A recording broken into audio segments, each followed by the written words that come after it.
My self Pankaj Yadav आपके अपने YouTube channel medical science में एक बार फिर से नई वीडियो के साथ में स्वागत करता हूं, नए टॉपिक के साथ में स्वागत करता हूं जो कि है ADHD। यानी कि जो आजकल जो अपना जो सिस्टम चल रहा है न्यूरोलॉजी के अंदर, पीडियाट्रिक्स के अंदर, तो उसमें से पूछे जाने वाली डिजीज इंपॉर्टेंट है, क्वेश्चंस पूछ जाते हैं, कहाँ से पूछ जाते हैं वो आज अपनी इस क्लास के अंदर डिस्कस करेंगे। और कहीं डाउट हो तो आप मेरे को कमेंट करके बताना। तो चलिए शुरू करते हैं बिना किसी देरी के। That is ADHD।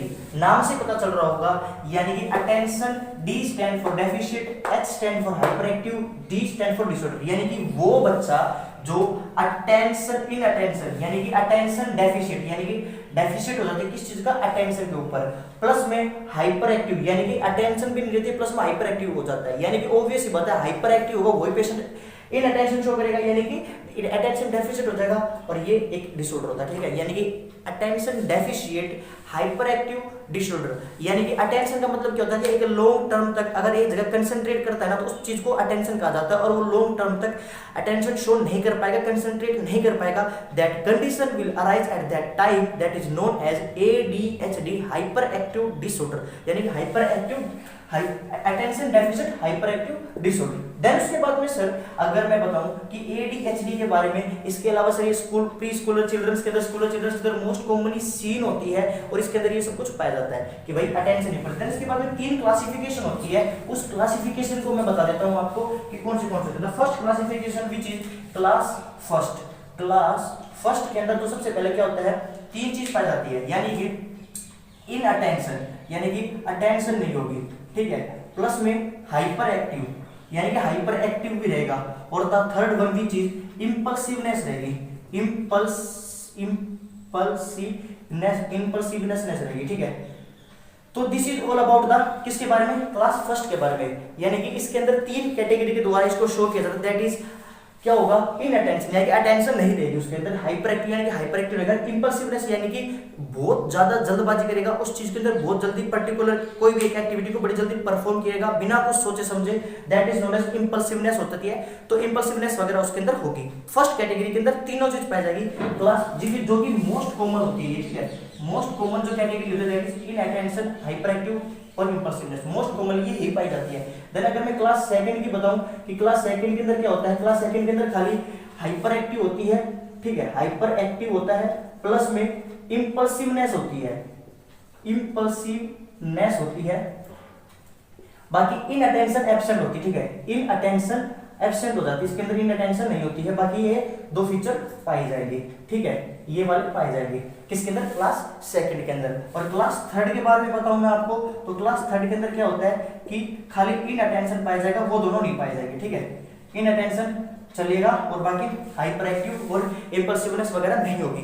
तो this is all about the types और classes of the ADHD।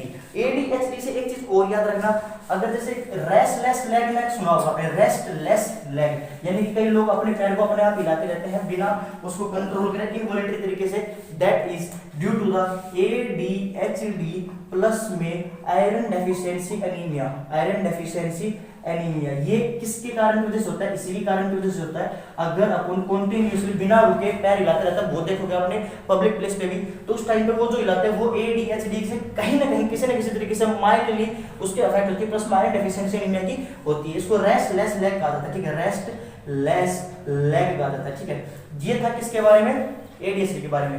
Then इसके बाद इसके कोज क्या होते हैं, what are the main causes of the ADHD। तो first one cause which is temperament, यानी कि टेम्परामेंट यानी कि जो उसके मेंटल स्टेटस होता है वो बड़ा हाई होता है, छोटी छोटी चीजों पे बहुत ज्यादा गुस्सा हो जाता है, एक्सेसिव हाइपर एक्टिव मूड रहता है। The second one which is poisoning हो जाएगी। ठीक है, पॉइजनिंग, ठीक है, पॉइजनिंग हो जाएगी। पॉइजनिंग किसकी सर, सैलिसाइक्लेट पॉइजनिंग। ठीक है, सैलिसाइक्लेट पॉइजनिंग। और the third one, second one which is dye poisoning, यानी कि किसी भी डाई वगैरह की पॉइजनिंग हो जाएगी। तो this is the common cause of the किसका, ADHD। Third one which is sir neurotransmitters की डेफिशिएंसी हो जाएगी, न्यूरोट्रांसमीटर्स की डेफिशिएंसी हो जाएगी। कौन से न्यूरोट्रांसमीटर्स की डेफिशिएंसी हो जाएगी, first one which is dopamine, ठीक है, dopamine, and the second one which is norepinephrine, norepinephrine. अगर कोई क्वेश्चन एक लाइन के अंदर पूछे कि एक लाइन के अंदर पूछेगी कौन से हार्मोन की कमी हो जाएगी, तो हार्मोन की नहीं सॉरी न्यूरोट्रांसमीटर की, तो सबसे पहले होगा डोपामाइन, यानी कि dopamine is the only neurotransmitter that is responsible for the ADHD. बाकी अगर दो के अंदर आ रही है तो नोरेपिनेफ्रिन प्लस में डोपामाइन हो जाएगा। तो डोपामाइन कैसे काम करता है? डोपामाइन रिवार्ड सिस्टम होता है ना दिमाग का, यानी कि अगर किसी को मोमेंटो दिया जाता है उसके सिलेक्शन होने पे या फिर किसी भी कारण से किसी भी उसके अच्छा अगर उसने क्वालिफाई किया है किसी भी एग्जाम के अंदर या फिर कोई भी उसने अचीव की कोई चीज, तो उसके अंदर जो रिवार्ड सिस्टम होता है that is stimulated by our dopamine and the second one which is norepinephrine. Norepinephrine का मेन फंक्शन क्या होता है न्यूरोट्रांसमीटर का? वो ब्रेन को रिलैक्स करता है। अब ऑब्वियस सी बात है अगर नोरेपिनेफ्रिन बॉडी के अंदर प्लस में ब्रेन के अंदर कम हो जाएगा तो उसकी वजह से क्या होगा? ब्रेन रिलैक्स नहीं हो पाएगा, और ब्रेन रिलैक्स नहीं हो पाएगा तो वो कंटिन्यूअसली हाइपर एक्टिविटी शो करेगा, हाइपर एक्टिविटी शो करेगा तो that will lead to the ADHD. ठीक है, तो बस खाली आप चीजों को समझते जाना और इतना सा ही है, इसके अंदर और कुछ नहीं होता है। बस इसका खाली असेसमेंट के बारे में और मैनेजमेंट के बारे में कर लेते हैं। असेसमेंट के बारे में मैं आपको बता देता हूँ दो चार चीजें। असेसमेंट क्या होती है इसकी? असेसमेंट के अंदर सबसे पहले अगर मैं इसके बारे में बताऊं तो first one which can be assessed which sign is seen is the epicanthal line fold हो जाएगा, थिक एपिकैथियल लाइन। ठीक है, थिक एपिकैंथल लाइन या फिर साइन हो जाता है। ठीक है, थिक एपिकैथियल साइन हो जाती है। ये जो फोल्ड होता है ना आंख के पास वाला, this fold is known as epicanthal fold होता है, और ये थिक लाइन हो जाएगी, ठीक हो जाएगी, मोटी हो जाएगी। सेकंड वन व्हिच इज हाइपरटेलरिज्म, हाइपरटेलरिज्म यानी कि हाइपरटेलरिज्म हो जाएगा। ठीक है, जिसके अंदर क्या होता है? हाइपरटेलरिज्म के अंदर जो डिस्टेंस होता है दो आई के बीच में दैट विल गेट डिक्रीज, हाइपोटेलरिज्म के अंदर कम हो जाता है, हाइपर के अंदर बढ़ जाता है। देन यानी कि जो डिस्टेंस होता है इस आंख के बीच का जो डिस्टेंस होता है वो गेट इंक्रीज। ठीक है, the third one which is sir clinodactyly पाई, इससे पहले अगर मैं एक बात दूं लो सेट ईयर्स पाए जाएंगे। लो set years mainly down syndrome के अंदर भी पाए जाते हैं, लो सेट ईयर्स इसके भी पाए जाएंगे, कान नीचे की तरफ हो जाएंगे। The fourth one which is clinodactyly पाई जाएगी। क्लिनोडिक्टिली यानी कि देखो डिक्टिली का मतलब होता है फिंगर्स। ठीक है, फिंगर्स को शो कर रहा है। अब देखो क्लिनो के साथ में तो यानी कि मुड़ जाएगी, ठीक है, मुड़ी भी रहेगी। सिन का मतलब जुड़ी भी रहेगी। ठीक है, देखो सिन डिक्टिली पाई जाती है तो जुड़ जाती है। पॉलीडिक्टिली, देखो पॉलीडिक्टिली का मतलब होता है एक्सेसिव, यानी कि किसी के 6 फिंगर्स होती है एक अंगूठे के साथ में रहते हैं उसको पॉलीडिक्टिली कहा जाता है। अगर 2 फिंगर्स आपस में जुड़ी हुई है तो इसको सिनडिक्टिली कहा जाता है। अगर 5 उंगलियों में से 4 उंगली ही है जन्म से ही तो उसको ब्रैडिडिक्टिली कहा जाता है। प्लस में अगर क्लिनोडिक्टिली यानी कि मेरी एक उंगली है कोई भी फिंगर मुड़ जाती है उस टाइम पे क्लिनोडिक्टिली हो जाएगी, तो इसकी क्लिनोडिक्टिली पाई जाएगी। And the fifth one which is fidget hand पाया जाएगा, यानी कि बार बार एक जगह से दूसरी जगह घूमता रहेगा। और बाकी इसके अलावा इनकम्प्लीट टास्क शो करेगा। ठीक है, इनकम्प्लीट टास्क रहेगा, यानी कि एक जगह नहीं रहेगा और कंसंट्रेट नहीं कर पाएगा एक जगह। तो this is all about the assessment of attention deficit hyperactive disorder. अब इसके पास में जो मैनेजमेंट के द्वारा कैसे किया जा सकता है, ठीक है, मैनेजमेंट कैसे किया जा सकता है ऐसी चीजों का, ऐसी बीमारी का। तो फर्स्ट वन चीज मैनेजमेंट के बारे में बताऊं मैं इसके।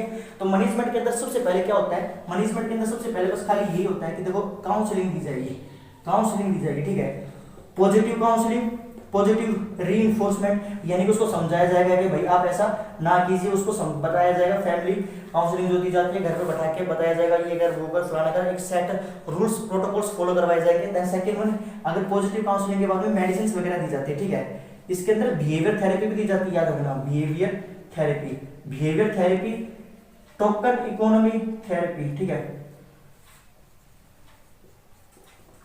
ठीक है, बिहेवियर थेरेपी दी जाएगी। किसके अंदर दी जाएगी बिहेवियर थेरेपी?